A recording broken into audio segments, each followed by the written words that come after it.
little bit of beef with the expression, an opportunity of a lifetime, because it's one of those expressions that kind of is rooted, in my personal opinion, in scarcity mindset.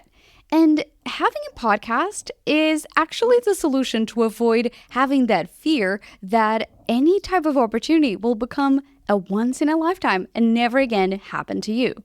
So in this podcast episode of the podcast space, I'm going to talk a little bit about how you can utilize your podcast so that you never feel that every opportunity can just happen once in your life.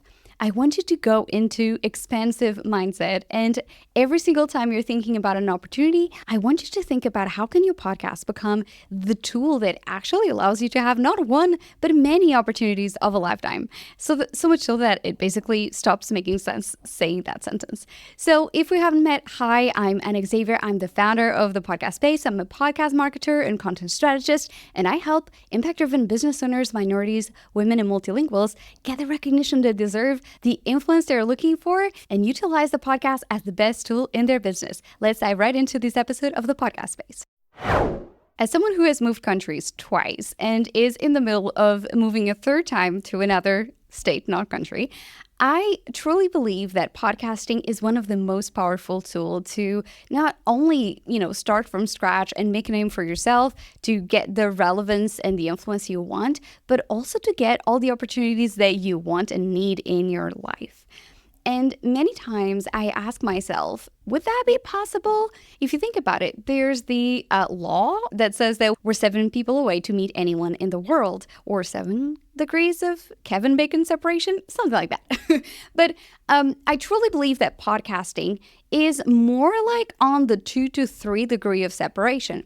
And I truly believe this. If you are a podcaster who's using your show to grow your influence, to connect to other people and expand your network, which is something that I've talked about in season 2, you will become aware that opportunities are more about being visible than necessarily just luck. And so much of my work through either being a consultant or a coach is really opening up the possibility and the opportunities and the mindset that opportunities don't just show up at your doorstep. There's so much that can be done proactively by you using your show, using social media, and using your connections that you get out of the show to really make anything happen. And so this podcast episode, even though it's more focused kind of on how to leverage marketing to get to those once in a lifetime opportunities, it's connected deeply to the mindset of abundance. And I'm not getting too woo-woo on this, but I'm just saying that you truly need to start looking at opportunities as abundant, but also podcasting being one of the tools that allows people to become influential. And truly 2023 was a year that I think it was 2023, that podcasters dethroned social media as the most trusted people on the internet. So why wouldn't you be able to achieve opportunities that are deemed impossible or unrealistic? Just like anything in life, you gotta be visible and you gotta be intentional. And so I want you to look at these as more like opportunities that will happen because you're just taking, proactive action versus just pure luck, right? And so when we're looking at people who always get opportunities, there are a few common elements that they either have, they possess, or that they take every single week to make those happen. And so I really, truly feel that opportunities come to those that present themselves as leaders. And as podcast hosts, as business owners, we have the capacity to show up as leaders. And the first thing that we got to think about is truly, how are we showing up? Are we showing up confidently? Are we shying away from being visible? Are we not part of community? And so some of these things are really going to paint us as experts, because all of these things are through cumulative action, not necessarily one day you wake up and by miracle you became famous, you became influential, and opportunities are just flooding down your inbox. So let's take public speaking, for example. The people who, let's say, are keynoting at events, they are a keynote speaker. They didn't start by being a keynote, right? They took the path of 2 ways. One, they either paid someone to pitch them, to develop them, and to basically frame their expertise in a way that is worth to be a keynote for. But on the other hand, you can do it by simply pitching yourself, right?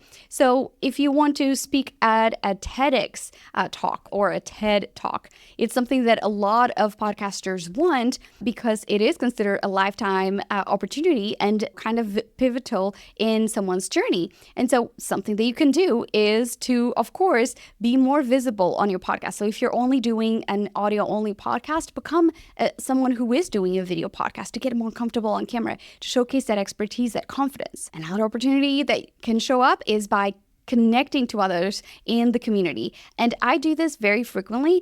I do have a lot of opportunities that I send to my peers, because one of the issues of thinking about opportunities in a lifetime is that you think that you have like that idea that you can only be the only person applying for that topic or that expertise. Otherwise, your visibility is going to get kind of like muddled. And it couldn't be further from the truth, because when I was working in the content distribution of a PR firm, it was more about the angle necessarily, other than maybe the amount of people that were getting pitched. So when you're thinking about the expertise you bring into the table, doing a podcast is going to really help you hone in that skill set, that topic that you're wanting to be an expert in. It's building that digital footprint. And when we're talking about opportunities, many times we think that the immediate engagement that we get on our content, so for instance, if we post something and maybe 3 people, 30 people, 300 people comment or engage with it, we feel like that's it. 300 people saw it, but we kind of forget that there are the, air quotes, the window shoppers. These are people who are watching our journey, looking at what we're doing, following along, but they may never actually engage with what we're doing until one day they come out of the shadows and they talk about the impact we had. Or maybe they'll say, hey, I'm working at this company, we have this opportunity and I thought of you. So if you want to have an opportunity to be a guest on a really big podcast, think about like the biggest podcast in your industry, or someone who you've been thinking about that you really, really adore their content and you would be a good guest. Most of the biggest podcasters out there, they have a form that you can submit to be a guest on their show. You can also join their communities and get more of a closer contact with that leader, with that entrepreneur. And so I actually know a few people who went on boot camps, and then that's how they got an opportunity to have that host be their guest on their show, which for most people, that would never be a possibility. That would be out of reach. But again, podcasting enables you to get closer. And so the internet allows you to get closer as well. When we're thinking about opportunities as well, I want you to think about like, what type of content are you producing and sharing online? Basic content will yield basic results. There's 2 things that you can do. There's the high effort and the low effort. And lower effort does not necessarily mean low results. It just means that, for instance, if you're someone who creates a lot of videos on your expertise, some videos will perform better, some videos will perform worse, some videos will be highly edited, some videos will be a little like rougher, right? And so thinking about making a combination of those that enables you to show up online in a capacity of a leader, providing pieces of content that go beyond the basic, making sure that you're part of other people's comment section and you're actually commenting and engaging and sharing those things that maybe it's a podcast episode like I just did this morning. Someone was asking me like, what would be the first thing that someone, if they're thinking about creating a podcast, what should they think about? And I was like, I actually have a podcast episode on that. So instead of just writing there's 7 things and like writing 7 things, I provided an opportunity for that person to get to know me a little bit better as a leader by providing a link to an episode. That's actually one of the key things that I say. How to increase your podcast downloads is to utilize your podcast in ways such as the one I just spoke. So when we are thinking about our presence, are we showing up as someone who is doing the bare minimum, or are we showing up as someone who is worthy of bigger and better opportunities? And so alongside applying for podcasts that you think maybe could be a stretch, you can apply for newsletters. You can actually start building your connection with maybe someone who is a common connection between that ideal person and yourself. You can start applying to speaking opportunities that are not as complex, and you build your library of opportunities and your catalog of experience to then eventually get to those, right? So we may, as a podcaster, think like everybody is doing it, but the reality is that think about it. There's less than 5 million active podcasts in 2024. And so when we're thinking about it, think about the millions of people who are online, who are creating content. Maybe that's in the billions, I don't know. But I do know that the ratio to blog to podcasting is more like on the thousands to a 1. So it's crazy to think that podcasting can really elevate your experience because it's not as a crowded market as any other industry. And so applying for awards like I have here, right? Applying for newsletter features.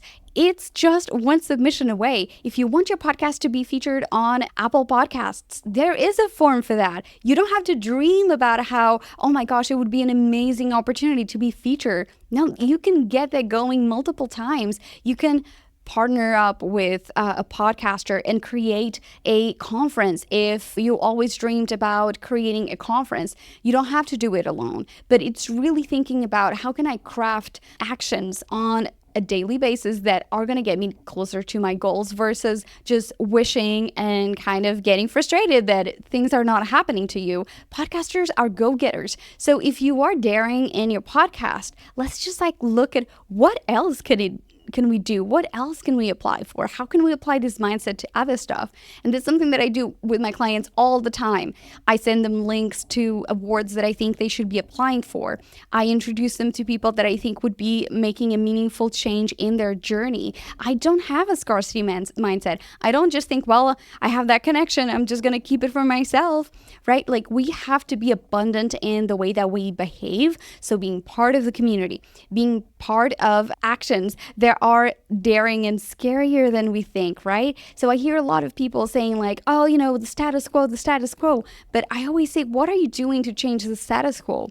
If you think maybe like the people who are only speaking at specific events are all white or are all English speakers, and you are multilingual and you want to show up and you want to say, I want to be able to see myself represented in these spaces, you shouldn't be waiting for those opportunities to come to your door. I mean, ideally in a world, we want that to happen, but let's take proactive action because opportunities are closer and are not as harder as we think. So just a few examples that I think are super important to just consider. Again, as someone who has, and I talked about this in the podcast episode before, I don't have even 5,000 subscribers between my newsletter, my social media, and my podcast.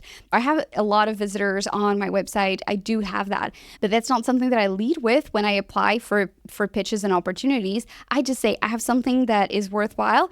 Let me give myself a shot. And so if anything, by the end of 2024, I wanted to carry with yourself is that there are opportunities for everybody and not a single one is an out of reach opportunity, is not a once in a lifetime opportunity. So let's recap some of the things that you can do to turn once in a lifetime opportunities as almost like everyday opportunities. So starting with number 1, once in a lifetime opportunity is a myth right now because we have capacity to connect to people through social media, through podcasting, through building connections online with leaders anywhere in the world and anywhere in the country and any industry. Podcasting can allow us to do that. Time and time again, we've been proven that that's possible because podcasters are considered the most trusted people on the internet, according to the internet. And so number 2, podcasting can really open the door for constant opportunities. You just have to position and take action intentionally through your content strategy, through taking bold action, through turning, for instance, an audio-only podcast into video, into the type of guests that you're inviting, into the type of presence and the way that you market your podcast online. Number 3, it's important to be visible. You can have the best podcast in the world, but if you don't promote it, you're not going to become a thought leader. So it's important to increase our footprint online and on spaces. Go to events, talk to people, build your community or be part of a community. In order to build our name, we need to get our name out in places where opportunities could be presented themselves, right? Stop trying to be a lone wolf and start building in community. And then, of course, number 4, don't wait for opportunities to come around.